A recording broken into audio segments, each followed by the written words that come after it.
नमस्कार विद्यार्थी मित्रांनो, मी सुशील दरवे तुमचं स्वागत करतो। या व्हिडिओपासून आपण एक नवीन घटकाला सुरुवात करणार आहोत, नवीन टॉपिक्सच्या ग्रुपला सुरुवात करणार आहोत, तो म्हणजे वेग वेळ अंतर। आणि जितक्याही परीक्षा आहेत स्टेट गव्हर्नमेंटच्या, त्या दृष्टीने हा खूपच महत्त्वाचा घटक आहे। यामध्ये एकूण 3 टॉपिक्सचा समावेश आहे, तो म्हणजे वेग वेळ अंतर म्हणजे स्पीड डिस्टन्स टाइम ज्याला म्हणतो, सेकंड ट्रेन, आणि थर्ड टॉपिक आहे नाव व प्रवाह म्हणजेच काय, बोट अँड स्ट्रीम। या तिन्ही टॉपिकसाठी ज्या बेसिक गोष्टी आहेत त्या सारख्याच आहेत, त्यामुळे पहिल्या व्हिडिओमध्ये म्हणजे या व्हिडिओमध्ये आपण वेग वेळ अंतर याचे जेव्हा बेसिक्स कव्हर करणार, ते बेसिक्सच आपल्याला ट्रेन आणि नाव प्रवाह म्हणजेच बोट अँड स्ट्रीम मध्ये सुद्धा कामात येतील। तर चला सुरुवात करूया आपण बेसिक पार्टला, म्हणजे प्रश्न सॉल्व्ह करण्याच्या आधी काही भाग आपण बघूया। ते भाग तुम्हाला लक्षात ठेवायचे आहेत या ग्रुपचे प्रश्न सॉल्व्ह करण्यासाठी। तर भाग 1 मध्ये आहे सूत्र, म्हणजे किती फॉर्म्युलेज आहेत या टॉपिकमध्ये। तर या टॉपिकमध्ये एकच फॉर्म्युला आहे, तो म्हणजे काय, वेग बरोबर अंतर भागिला वेळ, म्हणजेच काय, speed equals to distance upon time. Speed equals to distance upon time. आता आपण शॉर्टमध्ये स्पीड किंवा वेगाला एस लिहिणार, अंतराला डी लिहिणार म्हणजे डिस्टन्स, आणि वेळेला काय लिहिणार, टी। म्हणजे हा एकच महत्त्वाचा फॉर्म्युला आहे, speed equals to distance upon time. आणि या घटकामध्ये हे तीनच गोष्टी असतील, एक तर वेग असेल, वेळ असेल आणि अंतर असेल। प्रश्नामध्ये तिघांपैकी 2 गोष्टी देण्यात आलेल्या असतील आणि तिसऱ्याची किंमत किंवा व्हॅल्यू आपल्याला कॅल्क्युलेट करावी लागेल। इतका सोपा असा हा प्रश्न आहे। तर S equals to distance upon time. आता यावरून पुन्हा 2 फॉर्म्युले आपण तयार करू शकतो। डिस्टन्सचा फॉर्म्युला तयार करू शकतो, टी डावीकडे जाणार तर भागाकारामध्ये आहे टी, दुसरीकडे येऊन गुणाकार होणार, म्हणजे डिस्टन्स इक्वल्स टू होणार स्पीड इंटू टाइम। म्हणजे हा दुसरा फॉर्म्युला त्याच फॉर्म्युलावरून तयार झालेला आहे। आणि तिसरा फॉर्म्युला आपण टाइमचा तयार करू शकतो, डिस्टन्स अपॉन स्पीड म्हणजेच वेळ बरोबर अंतर भागिला वेग। मग एस म्हणजे स्पीड किंवा वेग लक्षात ठेवायचा आहे, डी करण्यासाठी आपण उपयोगात आणणार अंतरासाठी, आणि वेळेसाठी आपण टी उपयोगात आणणार। तर हे तीनच फॉर्म्युले आहेत ह्या पूर्ण टॉपिकमध्ये। 2 गोष्टी देण्यात आलेल्या असतील, तिसरी गोष्ट विचारलेली असेल तर त्याचा आपला फॉर्म्युला अप्लाय करून उत्तर काढायचे। तर भाग 1 जो आहे बेसिकचा, तो आहे सूत्र। आता भाग 2 बघूया की फॉर्म्युला अप्लाय करण्याच्या आधी आपण डायरेक्टली फॉर्म्युला अप्लाय करू शकत नाही। फॉर्म्युला अप्लाय करण्याआधी आपल्याला हे बघावे लागते की स्पीड, डिस्टन्स आणि टाइम म्हणजेच वेग, वेळ आणि अंतर यांचे एकके एकसारखी आहेत की नाही। म्हणजेच काय लिहिलेलं आहे, सूत्रांचा वापर करताना वेग, अंतर, वेळ यांची एकके एकसारखी असावीत। आता एकसारखी असावीत म्हणजे काय, तर समजा वेग जो आहे तो मीटर पर सेकंद मध्ये दिलेला असेल, वेळ जो आहे तो मिनिटांमध्ये दिलेला असेल, आणि अंतर जे आहे ते किलोमीटर मध्ये दिलेले असेल। तर आता इथे एकके एकसारखी आहेत का, तर बघा, वेग जो आहे तो कशामध्ये देण्यात आलेला आहे, मीटर मध्ये, आणि अंतर कशामध्ये आहे, किलोमीटर। तर ही एकके एकसारखी नाहीत। एकसारखी म्हणजे काय, हे किलोमीटर मध्ये असेल तर हे किलोमीटर मध्ये पाहिजे, किंवा हे मीटर मध्ये असेल तर अंतर सुद्धा मीटर मध्ये पाहिजे। वेगाच्या एककामध्ये वेळ जो आहे तो सेकंदांमध्ये दर्शविण्यात आलेला आहे, तर इथे वेळ सेकंदामध्येच पाहिजे। तर इथे सेकंद आणि मिनिटे म्हणजे एकके एकसारखी नाहीत, तर या एककांना एकसारखे तुम्हाला करावे लागेल। तर हा सर्वात महत्त्वाचा घटक आहे। म्हणजे भाग 2 जो आहे तो एककांचे रूपांतरण आहे। का रूपांतरण किंवा कन्व्हर्शन का करावे लागेल, कारण की आपल्याला फॉर्म्युला अप्लाय करण्याआधी एकके एकसारखी करावी लागतात। मग कशा प्रकारे एकसारखी करावी लागतील, तर इथे आपण एक्सप्लेन केलेलं आहे। म्हणजेच वेग जर किलोमीटर प्रति तासांमध्ये असेल तर अंतर सुद्धा किलोमीटर मध्ये पाहिजे, आणि वेळ तासांमध्ये पाहिजे। तर यांना म्हणणार आपण एकके कशी आहेत, एकसारखी आहेत। आणि जर एकके एकसारखी नसतील तर त्यांना आपल्याला कन्वर्ट करावे लागेल। तर आपल्याला एककांचे रूपांतरण किंवा कन्व्हर्शन करता आले पाहिजे विविध एककांमध्ये। तर सर्वप्रथम आपण अंतराचे एकक बघूया, म्हणजे डिस्टन्स जे आहे किंवा अंतर जे आहे ते कशामध्ये मोजण्यात येते। तर किलोमीटर मध्ये सुद्धा अंतर मोजण्यात येते, मीटर मध्ये सुद्धा अंतर मोजण्यात येते, आणि सेंटीमीटर मध्ये सुद्धा अंतर मोजण्यात येते। मग यांना कन्वर्ट करता आलं पाहिजे। आणि एक गोष्ट नेहमी लक्षात ठेवायची, ज्यावेळी आपण मोठ्या एककाकडून लहान एककाकडे जातो तर आपल्याला गुणाकार करावा लागतो। आपल्याला काय करावं लागेल, गुणाकार करावा लागेल। आणि लहान एककाकडून मोठ्या एककाकडे जाताना भागाकार करावा लागतो। म्हणजे कधी कधी गुणाकार आणि भागाकार यांच्यामध्ये कन्फ्युजन होते, तर ते दूर करण्यासाठी हे लक्षात ठेवायचं, मोठ्या एककाकडून लहान एककाकडे जाताना गुणाकार करावा लागतो, लहान एककाकडून मोठ्या एककाकडे जाताना भागाकार करावा लागतो। तर किलोमीटर ते मीटरमध्ये कन्वर्ट करण्यासाठी म्हणजे मोठ्या एककाकडून लहान एककाकडे जाताना गुणाकार करावा लागेल. आणि कितीने गुणाकार करायचा? 1000ने गुणाकार करायचा. तर ते मीटरमध्ये कन्वर्ट होईल. आणि मीटरला सेंटीमीटरमध्ये कन्वर्ट करायचं आहे तर 100ने गुणाकार करायचा. म्हणजे समजा 2 सेंटीमीटर असेल, 2 मीटर असेल आणि तुम्हाला विचारलेलं असेल की ते किती सेंटीमीटर होईल, तर आपण काय करणार? 2 गुणिला 100 करणार. म्हणजे किती सेंटीमीटर? 2 सेंटीमीटर. तशाच प्रकारे किलोमीटरला मीटरमध्ये कन्वर्ट करण्यासाठी 1000ने गुणाकार करायचा आणि मीटरला सेंटीमीटरमध्ये कन्वर्ट करण्यासाठी 100ने गुणाकार करायचा. आणि तशाच प्रकारे रिव्हर्स येताना म्हणजे सेंटीमीटरचे मीटर करायचे असतील तर 100ने भाग द्यायचा, मीटरचे किलोमीटर करायचे असतील तर 1000ने भाग द्यायचा. अशा प्रकारे आपण डिस्टन्स म्हणजे अंतराचे एकक कन्वर्ट करू शकतो, रूपांतरित करू शकतो. त्यानंतर आपण बघूया वेळेचे एकक. तर वेळेचे एकक कशा प्रकारे आपण कन्वर्ट करू शकतो? तर वेळ कशामध्ये मोजण्यात येते? तासांमध्ये किंवा मिनिटांमध्ये किंवा सेकंदांमध्ये. तर आता कन्व्हर्शन करताना कशा प्रकारे कन्व्हर्शन करायचं? तर तासांचे मिनिटांमध्ये रूपांतरण करायचे असेल तर 60ने गुणाकार करायचा आणि मिनिटांना सेकंदामध्ये कन्वर्ट करायचं असेल तर 60ने गुणाकार करायचा. आणि सेकंदाला मिनिटांमध्ये करायचं असेल रिव्हर्स तर डिवायडेड बाय 60 आणि इथे सुद्धा डिवायडेड बाय 60. तर हे वेळेचे एकक झालेले आहेत. यानंतर आपण बघणार स्पीडचे एकक. तर वेगांचे एकक काय असेल? वेग कशामध्ये मोजण्यात येतो किंवा स्पीड कशामध्ये मोजण्यात येते? तर किलोमीटर प्रति तास आणि मीटर पर सेकंड हे 2 एकके तुम्हाला कन्वर्ट करता आली पाहिजे. तर किलोमीटर प्रति तासाला मीटर पर सेकंड मध्ये कन्वर्ट करायचं आहे. सरळ सरळ आपण 5/18ने गुणाकार करतो. म्हणजे समजा एक एक्झाम्पल घेऊया. 72 किलोमीटर प्रति तास असेल, याला जर आपल्याला मीटर पर सेकंड मध्ये कन्वर्ट करायचं असेल, किती मीटर पर सेकंड होतात? तर आपण काय करणार? किलोमीटर प्रति तासांना मीटर पर सेकंड मध्ये कन्वर्ट करायचं आहे. तर ह्या 72ला 5/18ने गुणाकार करायचा. 18 × 18 18 × 72 4 × 20 म्हणजे आता 72 किलोमीटर प्रति तास म्हणजेच काय? 20 मीटर पर सेकंड. तर अशा प्रकारे 5/18ने गुणाकार करून आपण कन्वर्ट करू शकतो वेगाच्या एककाला. आणि जर रिव्हर्स जायचं असेल म्हणजे समजा मीटर पर सेकंदाला किलोमीटर प्रति तासांमध्ये कन्वर्ट करायचं असेल तर आपण 18/5ने गुणाकार करायचा. ओके, किलोमीटर प्रति तासांना मीटर पर सेकंड मध्ये कन्वर्ट करताना 5/18ने आणि मीटर पर सेकंदाला किलोमीटर प्रति तासांमध्ये कन्वर्ट करताना 18/5ने गुणाकार करायचा. हा सर्वात महत्त्वाचे कन्व्हर्शन्स आहे पूर्ण कंप्लीट या घटकामध्ये किंवा या ग्रुप्समध्ये, म्हणजे वेळ, वेग, अंतर, ट्रेन्स आणि बोट अँड स्ट्रीम मध्ये सुद्धा. आता या व्यतिरिक्त समजा एखाद्या वेळी आपल्याला गरज भासली की काही वेगळे कन्व्हर्शन्स करायचे आहेत, म्हणजे समजा किलोमीटर प्रति तासांना जर आपल्याला मीटर पर मिनिटांमध्ये कन्वर्ट करायचं असेल, मीटर पर मिनिटांमध्ये कन्वर्ट करायचं असेल तर मग काय करायचं आपण? यासाठी इतके शॉर्टकट फॉर्म्युले लक्षात न ठेवता आपण अंशाला अंशामध्ये कन्वर्ट करायचा, छेदाला छेदांमध्ये कन्वर्ट करायचं. आता अंशामध्ये इथे कोण आहे? किलोमीटर आहे आणि दुसऱ्या एककामध्ये इथे अंशामध्ये काय आहे? मीटर. तर आधी किलोमीटरला मीटरमध्ये कन्वर्ट करायचं, म्हणजे अंशाला अंशामध्ये कन्वर्ट करायचं, छेदाला दुसऱ्या छेदामध्ये कन्वर्ट करायचं. तर किलोमीटरला मीटरमध्ये कन्वर्ट करताना आपण कितीने गुणाकार करतो? 1000ने, 1000ने, म्हणजे 1000 वर येतील. आणि तासांना जर सेकंद मिनिटांमध्ये कन्वर्ट करायचं असेल तर कितीने गुणाकार करतो? 60ने, म्हणजे छेदाला छेदांमध्ये, मिनिटांना मिनिटांमध्ये कन्वर्ट केलेलं आहे. तर 1 0 1 0 कॅन्सल झालेला आहे. 2ने भाग दिला तर 50 येतील आणि 2ने भाग दिला तर 3 येतील. म्हणजे किलोमीटर प्रति तासांना मीटर पर मिनिटांमध्ये कन्वर्ट करायचं आहे तर 50/3ने आपल्याला गुणाकार करावा लागेल. आणि तशाच प्रकारे मीटर पर मिनिटांना किलोमीटर प्रति तासांमध्ये कन्वर्ट करायचं असेल तर 3/50ने गुणाकार करावा लागेल. तर अशा प्रकारे कन्व्हर्शन्स तुम्ही करू शकता. पण सर्वात जास्त कन्व्हर्शन्स जे महत्त्वाचे असतील ते आहेत किलोमीटर प्रति तासांना मीटर पर सेकंडमध्ये कन्वर्ट करणे आणि मीटर प्रति सेकंदाला किलोमीटर प्रति तासांमध्ये कन्वर्ट करणे. तर नेक्स्ट पार्ट बघूया. 2 भाग बघितले आपण, सूत्र बघितले आणि एककांचे कन्व्हर्शन्स बघितलेले आहेत. आता प्रश्न आपण सॉल्व्ह करूया.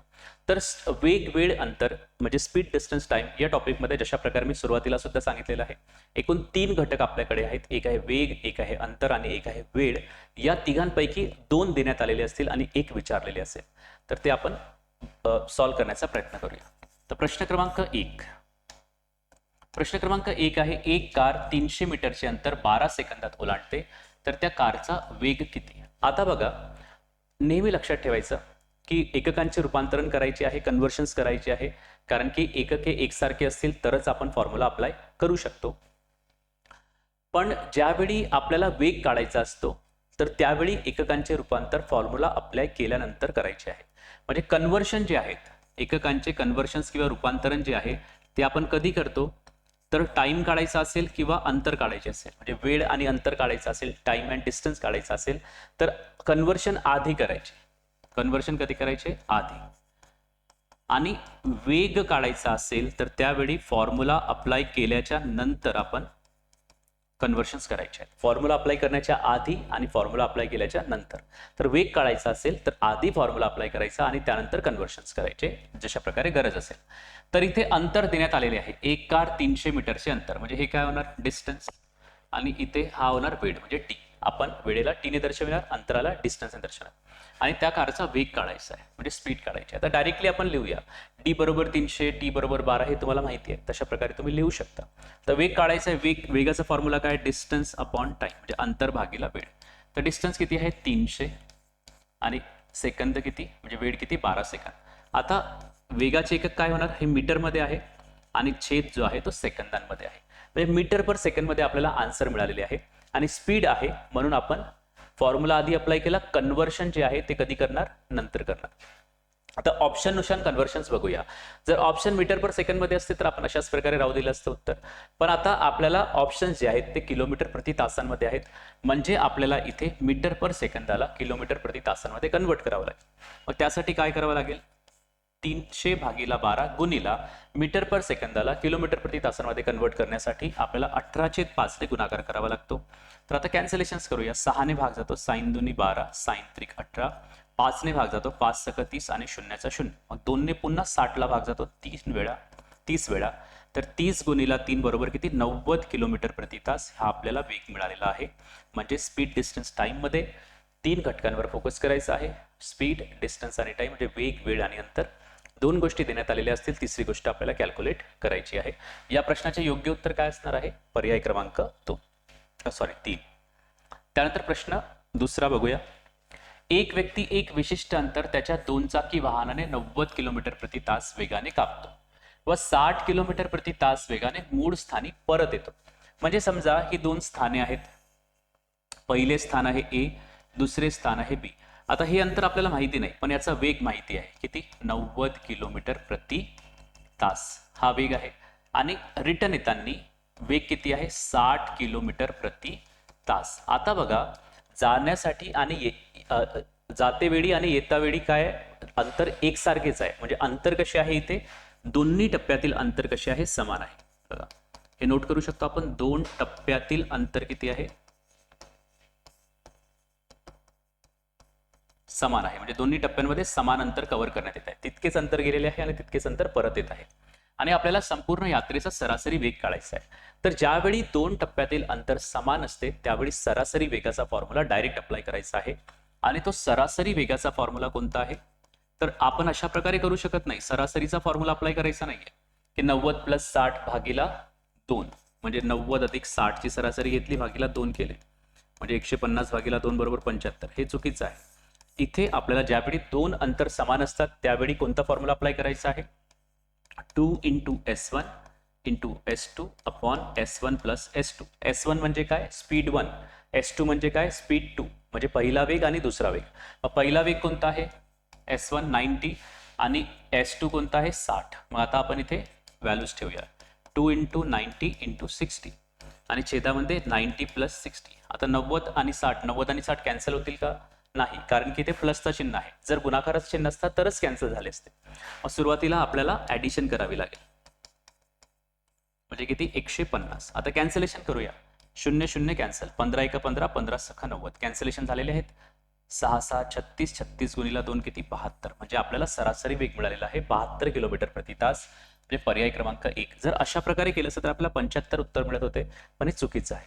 तर ज्यावेळी यात्रेमध्ये 2 टप्पे असतील आणि अंतर समान असेल त्यावेळी सरासरी वेगाचा हा फॉर्म्युला आपल्याला अप्लाय करायचा आहे. परीक्षेमध्ये बऱ्याच वेळा या फॉर्म्युल्यावर प्रश्न येतात. आता पुढे बघा, पुढील प्रश्न सुद्धा सरासरी वेगाचा आहे, पण यावेळी यात्रेचे टप्पे जे असतील ते समान असणार नाहीत. मग अशा वेळी सरासरी वेगाचा फॉर्म्युला कोणता अप्लाय करायचा? तर वेगाचाच फॉर्म्युला आपण अप्लाय करायचा आहे. सरासरी वेग बरोबर एकूण अंतर. तुम्ही फॉर्म्युला नोट करू शकता. एकूण अंतर भागीला एकूण वेळ. ओके, अंतर भागीला वेळ. बघा, स्पीड वेग बरोबर अंतर भागीला वेळ, तोच फॉर्म्युला अप्लाय केलेला आहे आणि सरासरी काढायची आहे म्हणून एकूण अंतर भागीला एकूण वेळ हा फॉर्म्युला आपल्याला अप्लाय करायचा आहे. या आधीच्या प्रश्नामध्ये समान अंतर होते त्यामुळे तो फॉर्म्युला आपण अप्लाय केलेला होता. इथे बघूया, एक व्यक्ती 100 किमीचे अंतर 3 टप्प्यात कापतो. पहिल्या टप्प्यात 40 किलोमीटर अंतर 20 किलोमीटर प्रति तास वेगाने कापतो, तर दुसऱ्या टप्प्यातील 35 किलोमीटर अंतर 7 किमी प्रति तास वेगाने व उर्वरित अंतर 5 किमी प्रति तास वेगाने कापतो. म्हणजे 3 टप्पे आहेत प्रवासाचे, त्यांचा वेग सुद्धा वेगवेगळा आहे. मग एकूण अंतर किती आहे? 100, म्हणजे आपल्याला अंश मिळालेला आहे. आता एकूण वेळ कॅल्क्युलेट करायचा आहे. एकूण वेळ कॅल्क्युलेट करायचा आहे म्हणजे T1, T2 आणि T3 कॅल्क्युलेट करावं लागेल. पहिल्या टप्प्यात किती वेळ लागलेला आहे, दुसऱ्या टप्प्यात किती वेळ लागलेला आहे आणि तिसऱ्या टप्प्यात किती वेळ लागलेला आहे ते आपल्याला कॅल्क्युलेट करावे लागेल. T1 म्हणजे पहिल्या टप्प्यातील अंतर. अंतराचा फॉर्म्युला कोणता आहे? Distance upon speed. हे तर बदलणार नाही फॉर्म्युलेस, म्हणजे अंतर भागीला वेग. आता पहिल्या टप्प्यात किती अंतर आहे? 40 किलोमीटर, म्हणजे अंतर किती? 40 भागीला वेग किती आहे? तर 20 आहे. तर 40 भागीला 20 म्हणजे 2 तास लागतील पहिल्या टप्प्यात. आणि तोंडी सुद्धा करू शकतो, 40 किलोमीटर जायचे 20 किलोमीटर प्रति तासात जाते, तर 40 किलोमीटरचे अंतर किती तासात कापणार? तर ऑब्व्हियसली 2 तासात कापणार. T2 म्हणजे दुसरा टप्पा किती आहे? 35 किलोमीटरचा आहे आणि वेग किती आहे? तर याचा वेग आहे 7 किलोमीटर प्रति तास, म्हणजे 35 भागीला 7 बरोबर 5 तास लागतील. आणि आता उर्वरित अंतर म्हणजे तिसरा टप्पा, आता 40 आणि 35 इतके अंतर कव्हर केले आहे, म्हणजे 75 किलोमीटरचे अंतर कव्हर झाले आहे. उर्वरित अंतर किती आहे? 25. तर 25 भागीला वेग किती आहे तिसऱ्या टप्प्यात? 5 किलोमीटर प्रति तास, म्हणजेच 5 तास इथे सुद्धा लागतील. म्हणजे एकूण वेळ किती लागलेला आहे? 2 अधिक 5 अधिक 5, म्हणजेच एकूण वेळ किती आहे? 12 तासांचा आहे. अशा प्रकारे आपल्याला कॅल्क्युलेशन्स करायचे आहे. 100 भागीला 12, तर 12 96 आणि 0.33 जर तुम्ही सॉल्व्ह कराल पुढे तर सरासरी वेग किती होणार? 8.33 किलोमीटर प्रति तास. अशा प्रकारे आपण सरासरी वेग कॅल्क्युलेट करू शकतो.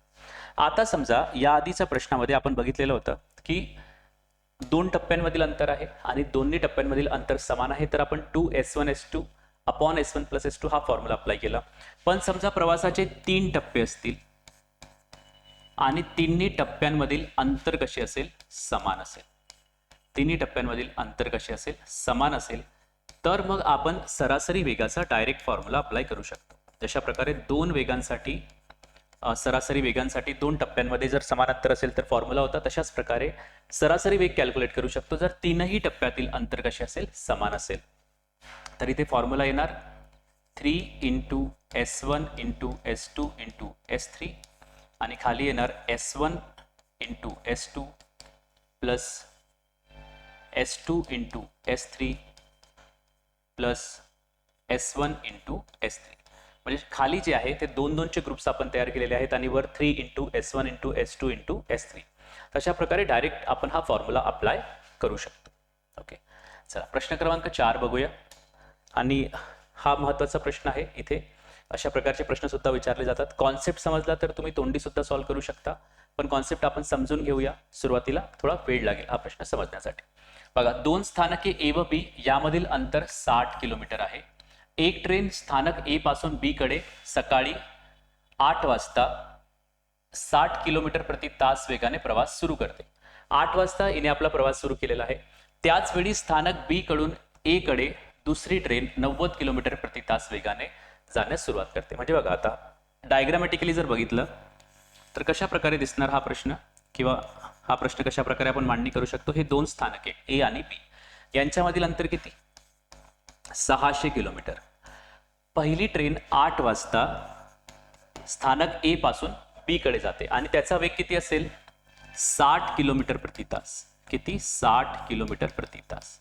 आणि त्याच वेळी दुसरी ट्रेन स्थानक B कडून A कडे 90 किलोमीटर प्रति तासाने येते. म्हणजे इथे सुद्धा वेग कसा असेल? 8 वाजताच निघालेली ट्रेन आहे आणि हिचा वेग किती आहे? 90 किलोमीटर प्रति तास. तर या 2 सिच्युएशन्स आहेत आणि ते ऑब्व्हियसली अपोजिट डायरेक्शन मध्ये येत आहेत, म्हणजेच मध्ये कुठेतरी त्या भेटतील. तर प्रश्न पहिला आहे, त्या दोन्ही ट्रेन एकमेकीस किती वाजता भेटतील? हा एक महत्त्वाचा प्रश्न आहे. म्हणजे समजा ते इथे मिळत आहेत, तर ते किती वाजता इथे भेटतील हे आपल्याला कॅल्क्युलेट करायचे आहे. तर खूप सोप्या म्हणजे पद्धतीने आपण विचार करू शकतो, किंवा इथे लॉजिक काय आहे की समजा एक ट्रेन इथपासून इथपर्यंत पोहोचलेली आहे, म्हणजे तिने इतके अंतर कव्हर केलेले आहे, तर त्यावेळी दुसरी ट्रेन किती अंतर कव्हर करणार? उर्वरित अंतर कव्हर करणार. म्हणजे दोन्ही मिळून कव्हर केलेले अंतर किती आहे, तर दोन्ही मिळून कव्हर केलेले अंतर आहे 600 किलोमीटर. हेच लॉजिक आहे. म्हणजे दोन्ही ट्रेन ज्यावेळी भेटतील त्यावेळी त्यांनी एकूण अंतर जे आहे ते किती कव्हर केलेले असेल, 600 किलोमीटर. मग असं असेल का की पहिल्या ट्रेनने 300 किलोमीटर आणि दुसऱ्या ट्रेनने 300 किलोमीटर अंतर कव्हर केलेले असेल? नाही, कारण की पहिलीचा वेग कमी आहे, दुसरीचा वेग जास्त आहे, म्हणजे दुसऱ्या ट्रेनने जास्त अंतर कव्हर केलेले असेल.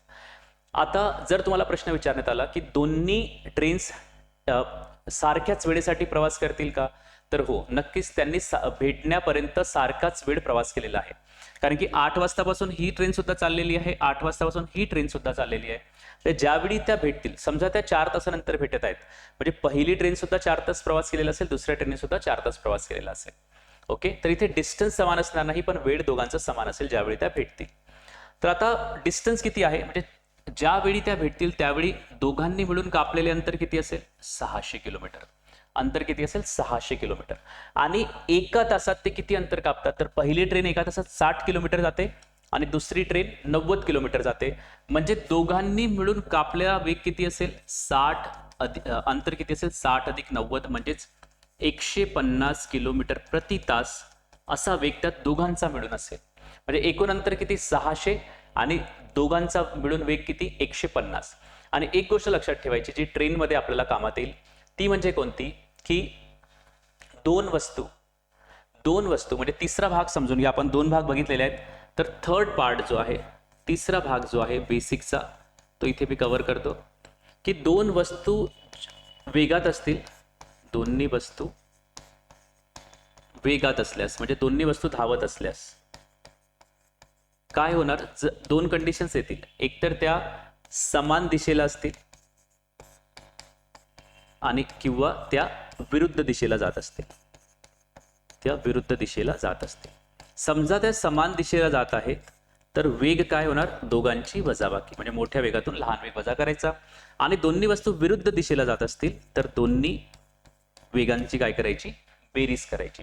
मग इथे दोन्ही ट्रेन्स ज्या आहेत त्या अपोजिट डायरेक्शनला जात आहेत, म्हणजे इथे आपण वेगांची बेरीज करूया, म्हणजे आपल्याला वेग मिळणार आहे या प्रश्नासाठी किती, 150, आणि अंतर किती आहे, 600. कारण की दोन्ही ट्रेन्स ज्यावेळी मिळतील तर दोघांनी मिळून कव्हर केलेले अंतर किती असेल, 600. यावरून आपण वेळ काढू शकतो, म्हणजे टाइम काढू शकतो. फॉर्म्युला काय, वेळेचा फॉर्म्युला अंतर भागीला वेग. तर 600 भागीला 150 म्हणजे 4 मिळालेले उत्तर. तर 4 तासानंतर त्या एकमेकीस भेटतील. म्हणजे पहिल्या प्रश्नाचे उत्तर मिळाले की त्या दोन्ही ट्रेन एकमेकीस किती वाजता भेटतील, तर 4 तासानंतर. 8 वाजता सुरुवात झालेली होती, तर 8 आणि 4 किती, 12. म्हणजे पहिल्या प्रश्नाचे उत्तर येणार 12 वाजता भेटतील दुपारी. आता दुसरे प्रश्न, त्या दोन्ही ट्रेन एकमेकी स्थानक ए पासून किती अंतरावर भेटतील, म्हणजे ह्या स्थानक ए पासून किती अंतरावर भेटतील. तर ट्रेन ए ने जितका प्रवास केलेला असेल, पहिल्या ट्रेनने जितका प्रवास केलेला असेल तितक्याच अंतरानंतर त्या भेटतील. तर पहिल्या ट्रेनची गती किती होती, वेग किती होता, 60 किलोमीटर प्रति तास. आणि किती तास चाललेली आहे ती ट्रेन, 4 तास चाललेली आहे. तर 60 गुणिला 4 म्हणजे 240 किलोमीटर अंतरावर ए पासून भेटणार त्या. म्हणजे या प्रश्नाचे उत्तर किती येणार, 240 किलोमीटर. आणि तशाच प्रकारे बी पासून अंतर विचारलेलं असेल तर तुम्ही उर्वरित अंतर लिहू शकता 360, किंवा बी पासून कोणती ट्रेन चाललेली आहे, 90, तिने 4 तासात किती प्रवास केला, तर 360 किलोमीटर. म्हणजे बी पासून किती अंतरावर भेटतील, तर ते 360 अंतरावर भेटतील. अशा प्रकारे या तिन्ही प्रश्नांची उत्तरे आपल्याला देता येईल. कॉन्सेप्ट काय आहे, ज्यावेळी त्या भेटतील त्यावेळी एकूण अंतर 600 असेल, आणि विरुद्ध दिशेमध्ये जात असतील तर वेगांची बेरीज करायची, सारख्याच दिशेमध्ये जात असतील तर वेगांची वजाबाकी होते. आता पुढील प्रश्न अशाच प्रकारचा आहे, पण थोडा फरक त्यामध्ये आहे, तर तो प्रश्न सुद्धा बघूया. 2 स्थानके ए व बी मधील अंतर 600 किमी आहे. एक ट्रेन ए पासून बी कडे सकाळी 8 वाजता पाहिजे, 8 वाजता 60 किलोमीटर प्रति तास वेगाने प्रवास सुरू करते. तसेच 9 वाजता दुसरी ट्रेन स्थानक बी पासून ए कडे 90 किलोमीटर प्रति तास वेगाने जाण्यास सुरुवात करते. जर तुम्ही प्रश्न व्यवस्थितरित्या वाचणार तर तुम्हाला लक्षात येईल की आधीच्या प्रश्नात सारखाच हा प्रश्न आहे, फक्त एकच डिफरन्स आहे. एक ट्रेन 8 वाजता जात आहे आणि दुसरी ट्रेन 9 वाजता सुरू होत आहे. पहिली ट्रेनने प्रवास 8 वाजता सुरू केलेला आहे, दुसऱ्या ट्रेनने प्रवास 9 वाजता सुरू केलेला आहे. जर आपण डायग्राम फॉर्म केली तर अशा प्रकारे ही डायग्राम तयार होईल. स्थानक ए आणि स्थानक बी. स्थानक ए पासून 8 वाजता प्रवास सुरू झालेला आहे, वेग किती, 60 किलोमीटर प्रति तास. आणि दुसऱ्या ट्रेनने 9 वाजता प्रवास सुरू केलेला आहे, 90 किलोमीटर प्रति तास वेगाने.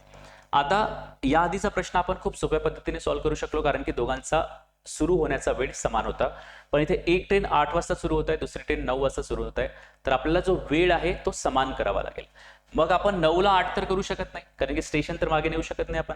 तर आपण पहिल्या ट्रेनला 9 वाजतापर्यंत ट्रॅव्हल करूया, प्रवास करून घेऊ. तर 8 वाजतापासून 9 वाजतापर्यंत समजा ही पोझिशन 9 वाजताला दर्शवित आहे, तर 1 तासाचा कालावधी झालेला आहे. तर एका तासात ती किती अंतर कव्हर करणार? 60 किलोमीटर प्रति तास. म्हणजे हे 60 किलोमीटरचे अंतर ती कव्हर करणार. म्हणजे आता हा प्रश्न अशा प्रकारे होईल की इतके जे अंतर उर्वरित आहे ते होणार 540. दोन्ही ट्रेन 9 वाजता निघालेले आहेत, हिचा वेग तर चेंज होणार नाही, तो 60च असणार. हिचा वेग किती? 90 असणार. म्हणजे आता 9 वाजता ते 9 वाजता अशा प्रकारे आपल्याला कॅल्क्युलेशन्स करायचे आहेत. म्हणजे फक्त एक छोटे ऍडजस्टमेंट तुम्हाला करावे लागले, ते म्हणजे कोणते? की वेळ यांचं समान करायचं आहे. आता एकूण डिस्टन्स किती होणार? तर 600 होणार नाही, कारण की आपण या स्थानापासून या स्थानापर्यंत या पॉइंट पर्यंत कॅल्क्युलेशन करत आहोत, 9 ते 9. म्हणजे डिस्टन्स किती होणार? 540. आणि वेग किती होणार? 60 अधिक 90. विरुद्ध दिशेला आहेत म्हणजे वेगांची बेरीज करायची, 150. आणि आता वेळ मिळेल डिस्टन्स अपॉन स्पीड. डिस्टन्स किती आहे? 540 गुणिला 150. 0 0 कॅन्सल, 5 त्रिक 45, 9 उर्वरित आहेत, 9/15 तास. आता आपण जे फ्रॅक्शन मध्ये आहे म्हणजे 3 तास पूर्ण आणि 9/15 आपण मिनिटांमध्ये कन्वर्ट करू शकतो. कशाने गुणाकार करून? 60 ने गुणाकार करून, कारण की 1 तास म्हणजे 60 मिनिटे होतात. तर 15 × 15, 15 × 4 60, म्हणजेच 3 तास 36 मिनिटांनंतर त्या एकमेकीस भेटतील. तर आता बघा प्रश्न बघूया, त्या दोन्ही ट्रेन एकमेकीस किती वाजता भेटतील? तर 3 तास 36 मिनिटांनंतर. पण 8 वाजतापासून नाही, 9 वाजतापासून. तर 9 मध्ये 3 तास 36 मिनिटे आपण जर प्लस केली तर आपल्याला उत्तर मिळेल 12:36 मिनिटांनी त्या एकमेकीस भेटतील. तर दुसरा प्रश्न आहे, त्या दोन्ही ट्रेन एकमेकीस स्थानक ए पासून किती अंतरावर भेटतील? स्थानक ए पासून किती अंतरावर भेटतील? तर बघा सुरुवातीला 60 किलोमीटर ऑलरेडी कव्हर झालेले आहेत. मग 9 वाजतापासून 3 तास 36 मिनिटात पहिल्या ट्रेनने किती प्रवास केला ते आपल्याला कॅल्क्युलेट करावे लागेल. किंवा डायरेक्टली आपण काय करू शकतो, इथे 2 टप्पे आहेत, मग डायरेक्टली हे अंतर काढू शकतो, बी पासूनचे अंतर, आणि 600 मधून मायनस केले की आपल्याला ए पासूनचे अंतर मिळेल. तर आपण बी पासूनचे अंतर कॅल्क्युलेट करूया. बी पासून या ट्रेनने किती अंतर कव्हर केले? तर स्पीड इंटू टाइम, म्हणजेच वेग गुणिला वेळ. तर स्पीड किती? 90. आणि टी म्हणजे वेळ किती? तर 3 तास 36 मिनिटे. हे फ्रॅक्शन मध्ये किती होतील? 54/15. डायरेक्ट ही व्हॅल्यू आपण उपयोगात आणू. तर 54 डिवायडेड बाय 15. तर बघा 15 × 15, 15 सख 90, 6 × 24, हातचे 2, 6 पंचे 30 आणि 2 32. म्हणजे स्थान बी पासून ते किती किलोमीटर अंतरावर मिळणार? तर 324 किलोमीटर अंतरावर मिळणार. तर तिसऱ्या प्रश्नाचे उत्तर मिळेल आपल्याला, त्या दोन्ही ट्रेन एकमेकी स्थान बी पासून किती अंतरावर मिळणार? तर 324 किलोमीटर अंतरावर मिळणार. आणि दुसऱ्या प्रश्नाचे उत्तर आपण बघूया आता, त्या दोन्ही ट्रेन एकमेकी स्थान ए पासून किती अंतरावर मिळणार? तर एकूण अंतर होते 600. 600 मधून 324 मायनस केले तर आपल्याला मिळणार 276. तर त्या स्थान ए पासून किती अंतरावर मिळणार? 276 किलोमीटर. अशा प्रकारे हे प्रश्न आपण सॉल्व्ह करू शकतो. 2 प्रश्न जर तुम्हाला व्यवस्थित समजले असतील तर या प्रकारचे सर्व प्रश्न तुम्ही सॉल्व्ह करू शकता. आता पुढील प्रश्न आपण बघूया, प्रश्न क्रमांक 6. तर प्रश्न क्रमांक 6 आहे, एक कार सकाळी 10 वाजता स्थान ए पासून बी पर्यंत जाण्यासाठी 75 किलोमीटर प्रति तास वेगाने प्रवास सुरू करते. तसेच दुसरी कार ए पासून बी कडे 90 किलोमीटर प्रति तास वेगाने 11 वाजता निघते. ओके, एक जी कार आहे ती 10 वाजता निघालेली आहे, दुसरी कार 11 वाजता निघालेली आहे. या आधीच्या प्रश्नामध्ये आणि या प्रश्नामध्ये काय फरक आहे? तर इथे ते या दोन्ही कार एकाच दिशेला जात आहेत.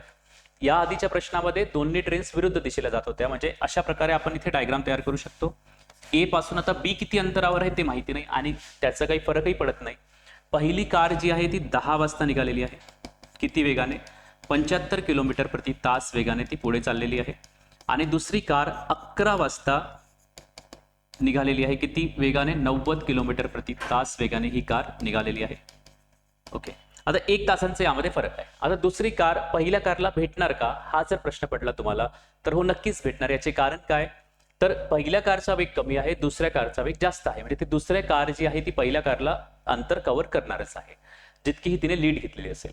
पण समजा वेग अपोजिट असता, पहिल्या कारचा वेग 90 किलोमीटर प्रति तास असता आणि दुसऱ्या कारचा वेग 75 किलोमीटर प्रति तास असता, तर पहिल्या कारला दुसरी कार कधीच पकडू शकली नसती, ती डायरेक्ट स्थान बी वरच भेटली असती. पण अशा प्रकारचा प्रश्नच तयार होणार नाही. प्रश्नामध्ये जी कार सुरुवातीला निघेल तिचा वेग कमी असेल, दुसरी कारचा वेग कसा असेल, जास्त असेल. आता अंतर किती कव्हर करावे लागेल, एक्स्ट्रा अंतर किती कव्हर करावे लागेल, तर इथे 1 तासांचा फरक आहे. इथे किती तासांचा फरक आहे, 1 तासांचा. म्हणजे या कारने 1 तासांची लीड घेतलेली आहे.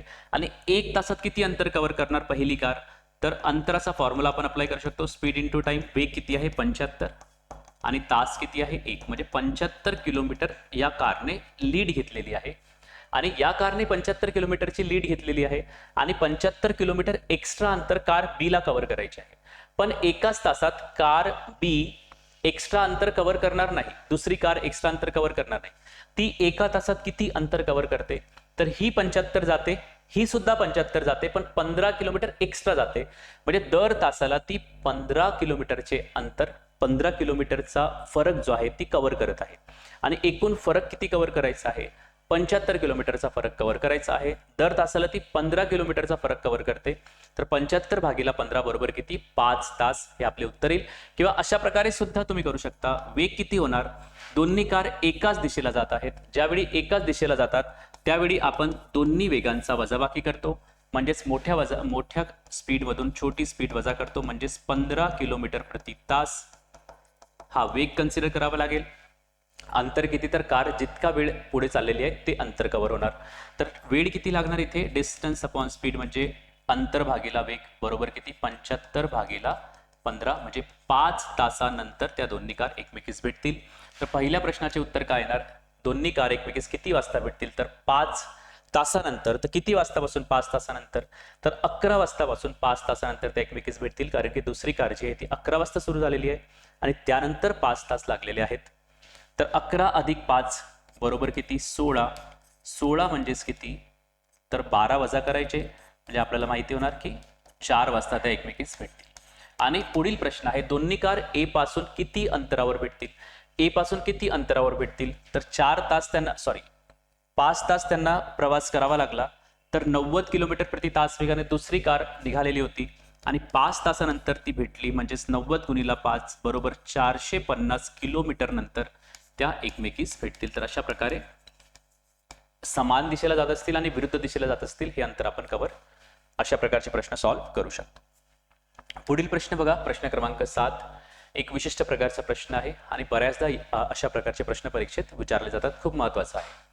एक विद्यार्थी त्याच्या घरापासून क्लास पर्यंतचे अंतर चालत जातो. म्हणजे घर आणि क्लास हे अंतर सध्या आपल्याला माहिती नाही, तो चालत जातो. पण 2 कंडिशन्स देण्यात आलेल्या आहेत. जेव्हा तो 10 किलोमीटर प्रति तास वेगाने चालतो तेव्हा क्लासच्या वेळेपेक्षा 15 मिनिटे उशिरा पोहोचतो. म्हणजे समजा क्लासचा वेळ असेल 10 वाजताचा, तर तो किती वाजता पोहोचणार, 10 वाजून 15 मिनिटांनी पोहोचणार. ओके, म्हणजे तो लेट झालेला आहे 15 मिनिटांनी. म्हणजे कितीच्या वेगाने, 10 किलोमीटर प्रति तास वेगाने. पुढे कंडिशन देण्यात आलेली आहे, परंतु 15 किलोमीटर प्रति तास वेगाने 5 मिनिटे आधी पोहोचतो. जर त्याने आपली वेग वाढवला आणि तो किती गेला, 15 किलोमीटर प्रति तास केला, तर तो आता 5 मिनिटे आधी पोहोचतो. म्हणजेच 10 वाजता पोहोचायचं असेल तर तो 9:55 लाच पोहोचतो. ओके, तर आता इथे 2 कंडिशन्स देण्यात आलेल्या आहेत, 2 वेग देण्यात आलेले आहेत, 10 किलोमीटर प्रति तास आणि 15 किलोमीटर प्रति तास. तर या प्रश्नाला सॉल्व्ह करण्यासाठी एक फॉर्म्युला तुम्ही अप्लाय करू शकता. T2 - T1 म्हणजेच काय, वेळेतील फरक. वेळेतील फरक T1 - T2 किंवा T2 - T1 म्हणजेच काय, वेळेतील फरक. इथे T1 - T2 किंवा T2 - T1 लिहिलं तरी चालेल. उत्तर मायनस मध्ये येईल तर त्याला प्लस मध्ये टिक करायचं आहे आपण. म्हणजे वेळेतील फरक किती आहे, कारण की 2 वेळ देण्यात आलेले आहेत. पहिल्या याच्यामध्ये 15 मिनिटे उशिरा, दुसऱ्यामध्ये 5 मिनिटे आधी. म्हणजे एकूण फरक किती पडलेला आहे, तर बघा 9:55 आणि 10:15 यांच्यामध्ये कितीचा फरक आहे, 20 मिनिटांचा फरक आहे. 20 मिनिटांचा फरक आहे. म्हणजेच 20 मिनिटांचा फरक पडलेला आहे आणि याला तासांमध्ये कन्वर्ट करायचं आहे, कारण की वेग किलोमीटर प्रति तासांमध्ये देण्यात आलेला आहे. तर आपल्याला एकके एकसारखी करावी लागतील. तर 20/60. आणि आता जर इथे कन्फ्युजन होत असेल की दोघांच्या वेळांचा प्लस करायचा आहे, म्हणजे 15 मिनिटे आणि 5 मिनिटे यांची वजाबाकी करायची आहे की प्लस करायचं आहे, तर एक गोष्ट लक्षात ठेवायची की समजा उशीर दिलेला असेल किंवा उशिरा अधिक उशिरा असेल किंवा आधी अधिक आधी असेल, म्हणजे तो आधी पोहोचतो दोन्ही वेळी, तर आपण वजाबाकी करायची आहे दोन्ही वेळेची. आणि जर एक उशिरा आणि एक आधी देण्यात आलेला असेल तर आपल्याला वेळेची बेरीज करायची आहे. तर इथे आपल्याला बघा उशिरा आणि आधी म्हणजे उशिरा प्लस आधीचे कॉम्बिनेशन आहे, म्हणून आपण काय करणार, वेळेंची बेरीज करणार. म्हणजे 15 अधिक 5 बरोबर किती, 20. आणि तेच जर उशिरा उशिरा असते तर आपण वजाबाकी केली असती.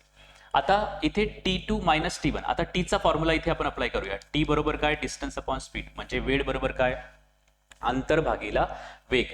आणि आपल्याला घन व क्लास यामधील अंतरच काढायचे आहे, तर हे अंतर आपण डी कन्सिडर करूया. तर इथे आपण वेळेचा फॉर्म्युला अप्लाय करू, डिस्टन्स अपॉन स्पीड. तर पहिली स्पीड कोणती, लहान स्पीड आधी लिहायची आणि नाही लिहिलं तरी मायनसमध्ये उत्तर येईल, त्याला प्लसमध्येच करायचं आपण, काही प्रॉब्लेम नाही. तर बघा पहिली स्पीड किती, 10 वजा डिस्टन्स अपॉन 15. चुकीने तुम्ही 15 इथे आणि 10 इथे लिहिलं तरी काही फरक पडणार नाही, फक्त उत्तर मायनसमध्ये. म्हणजे डिस्टन्स भागीला वेग, डिस्टन्स अपॉन स्पीड, अंतर भागीला वेग किती 10, दुसऱ्या केसमध्ये वेग किती 15. आता हा प्रश्न आपण सॉल्व्ह केला तर प्रश्न सॉल्व्ह होईल.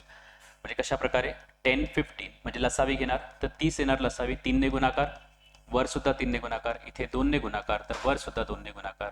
3D मायनस 2D बरोबर काय, D अपॉन 30 बरोबर 20 एक 20, 20 त्रिक 60 म्हणजे 1/3. आणि अंतर काढायचे तर 30 दुसरीकडे शिफ्ट करूया आपण, तर हे 30 गुणाकारामध्ये येतील, 3 ने भाग जाणार तर बरोबर किती येणार उत्तर, 10 किलोमीटर. या प्रश्नाचे योग्य उत्तर काय, पर्याय क्रमांक 2. तर ज्यावेळी 2 वेग देण्यात आलेले असतील आणि अंतर दिलेले असेल वेळेमध्ये, म्हणजे 10 मिनिटे उशिरा 10 मिनिटे आधी, अशा प्रकारचा ज्यावेळी प्रश्न असेल तर हाच फॉर्म्युला आपण अप्लाय करायचा, T2 मायनस T1 किंवा T1 मायनस T2 बरोबर वेळेतील फरक. पुन्हा एक प्रश्न यासारखा आपण सॉल्व्ह करून बघूया. प्रश्न क्रमांक 8. एक व्यक्ती त्याच्या घरापासून ऑफिस पर्यंतचे अंतर स्कूटरने कापतो.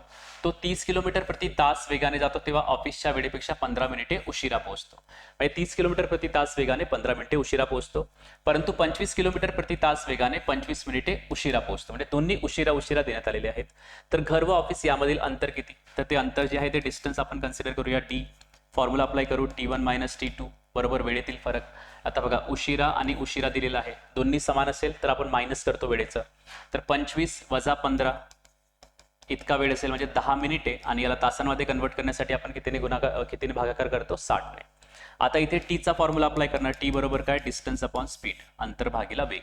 अंतर माहिती नाही आपल्याला दोन्ही केसमध्ये, पण वेग आपल्याला माहिती आहे. पहिला वेग किती देण्यात आलेला आहे, 30, आणि दुसरा वेग किती देण्यात आलेला आहे, 25 किलोमीटर प्रति तास, म्हणजे S2 किंवा S1 कोणतीही मांडणी कुठेही करू शकता, काही प्रॉब्लेम नाही.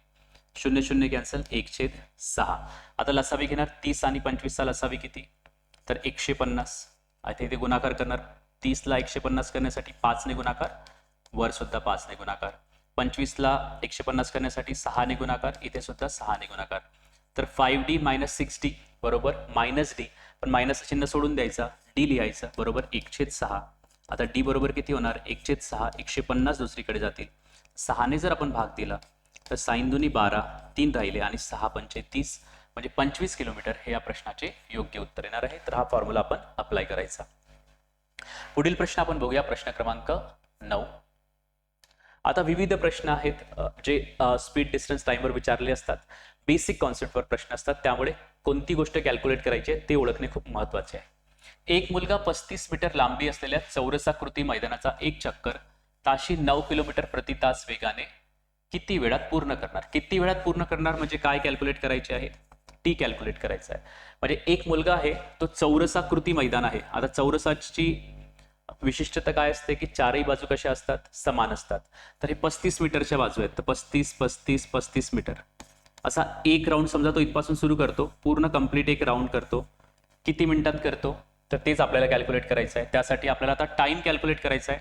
आपल्याकडे 3च गोष्टी आहेत, वेग म्हणजे स्पीड, अंतर म्हणजे डिस्टन्स, आणि टाइम म्हणजे वेळ. यापैकी क्वेश्चन मार्क कशावर आहे, टीवर. म्हणजे ह्या 2 गोष्टी देण्यात आल्या पाहिजेत. ह्या 2 गोष्टी माहिती असल्या तर आपण प्रश्न सॉल्व्ह करू शकतो. तर वेग सुद्धा देण्यात आलेला आहे, स्पीड किती आहे 9 किलोमीटर प्रति तास, आणि अंतर सुद्धा देण्यात आलेले आहे, पण ते वेगळ्या पद्धतीने देण्यात आलेले आहे. यामध्ये तुम्हाला थोडे लॉजिक अप्लाय करावे लागेल की अंतर किती आहे, की एक बाजू 35 मीटरची आहे, तर 35 4 वेळा त्याने कव्हर केली असेल एक राऊंड करण्यासाठी. म्हणजे अंतर किती होणार, डिस्टन्स किती होणार, पेरीमीटर म्हणजेच परिमिती होणार चौरसाची. तर 35 गुणिला 4 बरोबर किती, 140 मीटरचे अंतर आहे, आणि वेळ जो आहे तो सेकंदामध्ये निघणार आहे. आता फॉर्म्युला अप्लाय करायचा आहे आपल्याला. तर फॉर्म्युला अप्लाय करताना एक गोष्ट लक्षात ठेवायची आहे की एकके एकसारखी असावीत. तर एकके इथे एकसारखी आहेत का, नाही. टाइम सेकंदांमध्ये मिळणार आहे, अंतर मीटरमध्ये आहे. आणि वेग जो आहे तो किलोमीटर प्रति तासांमध्ये आहे. तर किलोमीटर प्रति तासाला आपल्याला मीटर पर सेकंडमध्ये कन्वर्ट करावं लागेल. तर त्यासाठी 5/18 ने आपण गुणाकार करूया. तर 9×1 = 9, 9×2 = 18 म्हणजेच 5/2. आता हा वेग मीटर पर सेकंडमध्ये कन्वर्ट झालेला आहे. एकाकी एकसारखी आलेली आहेत. तर आपण आता फॉर्म्युला अप्लाय करू शकतो. टी बरोबर काय, अंतर भागीला वेग. अंतर किती आहे 140 आणि वेग किती आहे 5/2. छेदाला छेद असेल तर हे 2 वर जातील. म्हणजे 140 गुणिला 2 भागीला किती 5. 5 ने कॅन्सल करू शकतो आपण. 28 वेळा भाग जाईल आणि 28 गुणिला 2 बरोबर किती 56 सेकंद. हे उत्तर आलेले आहे. तर या प्रश्नाचे योग्य उत्तर काय असणार, पर्याय क्रमांक 2. म्हणजे इथे अंतर इनडायरेक्टली देण्यात आलेले होते.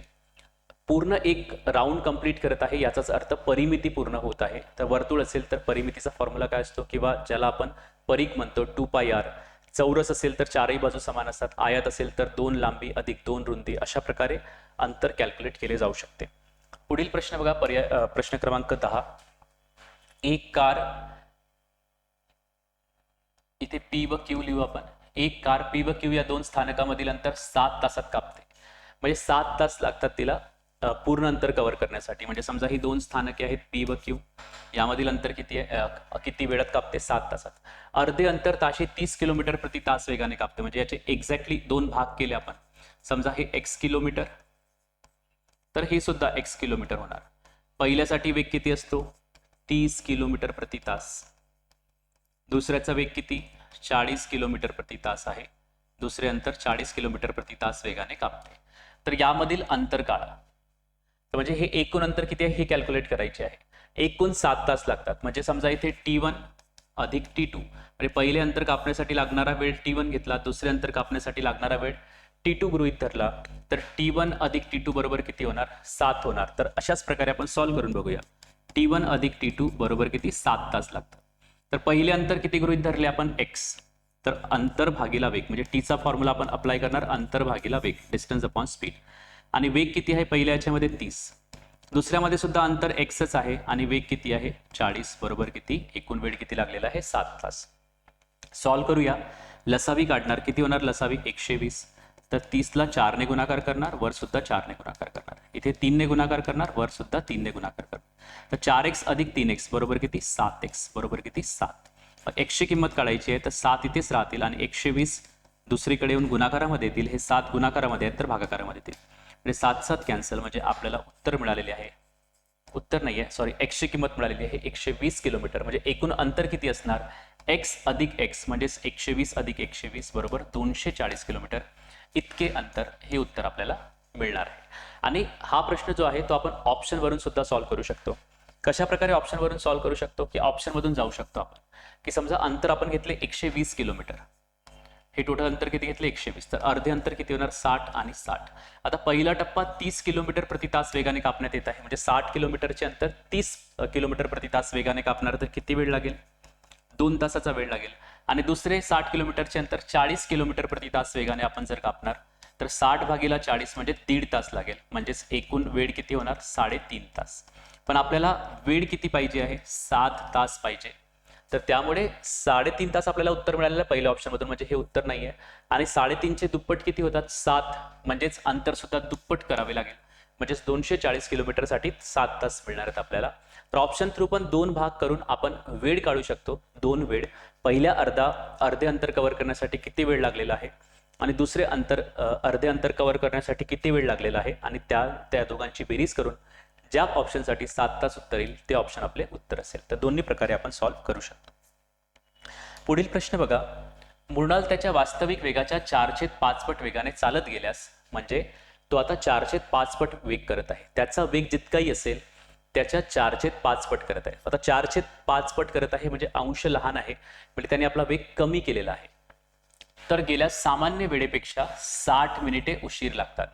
त्याला तेच अंतर कापण्यास लागणारा नवीन वेळ काढायचा आहे. म्हणजे नवीन त्याला किती वेळ लागेल. आता बघा, सुरुवातीला जो वेग होता त्याच्या 4/5 पट वेग झालेला आहे. म्हणजेच काय की सुरुवातीचा वेग 5 असेल तर आताचा वेग किती आहे 4 आहे. आताचा वेग किती आहे 4. आणि वेग आणि वेळ यांच्यामध्ये व्यस्त चलन आहे. म्हणजे वेग जितके जास्त असेल तितका वेळ कमी लागणार. म्हणजेच सुरुवातीचा वेग 5 होता, आताचा वेग 4 आहे, तर सुरुवातीचा वेळ किती असेल? आताचा वेळ आणि सुरुवातीचा वेळ यांचे गुणोत्तर किती असेल? तर बघा, वेगाचे गुणोत्तर हे वेळेच्या गुणोत्तराच्या अगदी अपोजिट असते, कारण की वेग जितका जास्त तितका वेळ कमी. आता सुरुवातीचा वेग 5 असेल, आताचा वेग 4 असेल, तर यांना वेळ किती लागणार? तर 5/4 लागणार. म्हणजे सुरुवातीला 4 वेळ लागत होता, तर आता किती भाग वेळ लागणार आहे? 5 भाग. कारण की वेग आणि वेळ व्यस्त चलनात असतात. म्हणजे वेगांचे गुणोत्तर 5/4 असेल, तर त्यांना लागणाऱ्या वेळांचे गुणोत्तर किती असेल? 4/5 होते. विरुद्ध होऊन जाते, रेसिप्रोकल होते. आता यावरून आपण उत्तर काढू शकतो की सुरुवातीला 4 भाग वेळ लागत होता, आता 5 भाग वेळ लागत आहे. म्हणजे किती भागांचा फरक पडला? 1 भागांचा फरक पडलेला आहे. आणि 1 भाग कशाच्या बरोबर आहेत? 60 मिनिटांच्या बरोबर आहेत. कारण की आता सुरुवातीपेक्षा 60 मिनिटे अधिक लागत आहेत. म्हणजे दोघातील फरक किती आहे? 60 मिनिटांचा. म्हणजे एका भागाची किंमत 60 मिळालेली आहे. तर सुरुवातीला किती भाग होते? 4 भाग. 4 भाग म्हणजे किती होणार? 60 गुणिला 4 हा सुरुवातीचा वेळ होता. आणि आत्ताचा वेळ किती असेल? नवीन वेळ किती असेल? तर एका भागाची किंमत 60 आणि 5 भागांची किंमत किती? 300. अशा प्रकारे आपण उत्तर काढू शकतो. कॅल्क्युलेशन्समध्ये उत्तर किती येणार? 300 मिनिट येणार. आणि जर सुरुवातीचा वेळ विचारला असता तर तो किती असता? 240 मिनिटांचा असता. पुढील प्रश्न बघा, प्रश्न क्रमांक 12. एक बस 60 किलोमीटर प्रति तास वेगाने एक अंतर जाण्यास 20 तासांचा वेळ घेते. लगेच आपल्या डोक्यात यायला पाहिजे की वेग देण्यात आलेला आहे आणि वेळ सुद्धा देण्यात आलेला आहे. वेग देण्यात आलेला आहे, वेळ देण्यात आलेला आहे, म्हणजे आपण काय कॅल्क्युलेट करू शकतो? अंतर कॅल्क्युलेट करू शकतो. अंतर किती होणार? अंतर बरोबर स्पीड इंटू टाइम. म्हणजे 60 एका तासात, तर 20 तासात किती? 60 गुणिला 20 म्हणजे 1200 किलोमीटरचे अंतर आपल्याला मिळणार आहे. पुढे जर तेच अंतर कापायला लागणारा वेळ 5 तासांनी कमी करायचा असेल, 5 तासांनी कमी करायचा असेल म्हणजे वेळ किती पाहिजे? 20 वजा 5 म्हणजे 15 तासात कव्हर करायचं आहे. तर नवीन वेग किती असणार? म्हणजे वेग कॅल्क्युलेट करायचा आहे. तर वेग कॅल्क्युलेट करायचा आहे तर आपल्याला टाइम आणि डिस्टन्स माहिती पाहिजे. आणि डिस्टन्स कशावरून माहिती पडणार? या सुरुवातीच्या 2 गोष्टींवरून आपल्याला डिस्टन्स माहिती पडणार की सुरुवातीला वेग किती होता? 60 आणि वेळ किती लागत होता? 20. म्हणजे स्पीड इंटू टाइम करून आपल्याला अंतर मिळणार आहे, म्हणजे किती? 1200 किलोमीटर. आणि आता आपल्याला ते अंतर 15 तासात कापायचे, 5 तास कमी करायचे. तर नवीन वेग किती असेल? तर वेगाचा फॉर्म्युला अप्लाय करूया. अंतर भागीला वेळ. वेळ किती आहे? 15. तर 15 ने भाग देऊया. तर 15 8 120 आणि 0चा 0 म्हणजे आताचा वेग किती असेल? 80 किलोमीटर प्रति तास. म्हणजे प्रश्न सोपा होता. फक्त अंतर सुरुवातीला कॅल्क्युलेट करायचे होते आणि मग पुन्हा फॉर्म्युलामध्ये व्हॅल्यूज पुट करायचे होते. यानंतरचा प्रश्न, प्रश्न क्रमांक 13. 2 ट्रेनच्या वेगाचे गुणोत्तर 8:7 आहे. जर पहिली ट्रेन 400 किमीचे अंतर 4 तासात कापते तर दुसऱ्या ट्रेनचा वेग काढा. बघा, 40 किलोमीटरचे अंतर 4 तासात. म्हणजे अंतर देण्यात आलेले आहे, वेळ सुद्धा देण्यात आलेला आहे. तर लगेच लक्षात यायला पाहिजे की आपण वेग कॅल्क्युलेट करू शकतो. वेग बरोबर काय? अंतर भागीला वेळ. म्हणजे अंतर किती आहे? 400 आणि वेळ किती आहे? 4. म्हणजेच 400 भागीला 4 बरोबर वेग मिळणार आहे किती? 100. तर हा पहिला वेग मिळालेला आहे आपल्याला. आता 2 ट्रेनच्या वेगांचे गुणोत्तर देण्यात आलेले आहे. 2 ट्रेन आहे. पहिल्या ट्रेनचा वेग S1 गृहीत धरूया, दुसऱ्या ट्रेनचा वेग किती? S2 गृहीत धरूया. पहिल्या ट्रेनचा वेग किती मिळालेला आहे? 100. कशा प्रकारे? 400 किलोमीटरचे अंतर 4 तासात म्हणजे 400 भागीला 4 हे तुम्ही लिहू शकता सेपरेटली. म्हणजे पहिला वेग किती आहे? 100. तर दुसऱ्या ट्रेनचा वेग काढायचा म्हणजे S2 कॅल्क्युलेट करायचा आहे आणि या दोघांचे गुणोत्तर किती आहे? 8:7 आहे. तर अशा प्रकारे ही इक्वेशन तयार होईल. 100 भागीला S2 बरोबर 8/7, कारण की दोघांचे गुणोत्तर आहे. आता क्रॉस मल्टिप्लिकेशन आपण सॉल्व्ह करू शकतो. S2 इकडे शिफ्ट करूया. तर S2 आता भागाकारामध्ये इथे येऊन गुणाकार होणार आणि 8/7 या बाजूला शिफ्ट करूया. तर 7 भागाकारामध्ये इथे येऊन गुणाकार होईल आणि 8 गुणाकारामध्ये इथे येऊन भागाकार होईल. तर कॅल्क्युलेशन्स आपण करू शकतो. 8 ने जर भाग दिला तर 8 1 8, 2 उरलेत, 8 2 16 म्हणजे 12.5 आणि 12.5 गुणिला 7 म्हणजेच किती? 87.5 इतका हा वेग असणार आहे. म्हणजे या प्रश्नाचे योग्य उत्तर काय असेल? पर्याय क्रमांक 4. म्हणजे गुणोत्तराचा कॉन्सेप्ट इथे अप्लाय करण्यात आलेला होता, मिक्स करण्यात आलेला होता. तर अशा प्रकारे आपण स्पीड डिस्टन्स टाइम म्हणजेच वेग वेळ अंतर या टॉपिक वरील प्रश्न कव्हर केले आहेत. आणि प्रत्येक इतके जे प्रश्न आपण डिस्कस केले त्यावरून एकच लक्षात आलेलं असेल की तीनच गोष्टी आहेत, वेग, वेळ आणि अंतर. कोणत्याही दोन गोष्टी देण्यात आलेल्या असतील आणि तिसरी गोष्ट तुम्हाला कॅल्क्युलेट करायची असेल, व्यवस्थितरित्या सगळे बेसिक्स पार्ट्स लक्षात ठेवायचे आहेत. पहिला पार्ट कोणता? फॉर्म्युलेस. सेकंड पार्ट एककांचे रूपांतरण. थर्ड पार्ट जो आहे, जर दोन्ही वस्तू वेगात असतील तर त्यांच्या वेगांची बेरीज किंवा वजाबाकी होऊ शकते. ते जर समान दिशेला जात असतील तर स्पीडची वजाबाकी होणार आणि एकाच दिशेला असेल तर स्पीडची बेरीज होणार. इतके प्रश्न जरी तुम्ही व्यवस्थितरित्या केले तरी सुद्धा तुमच्या परीक्षेतील प्रश्न सॉल्व्ह होतील. पुढील भागात बघूया आपण ट्रेन्सचे प्रश्न. Thank you very much.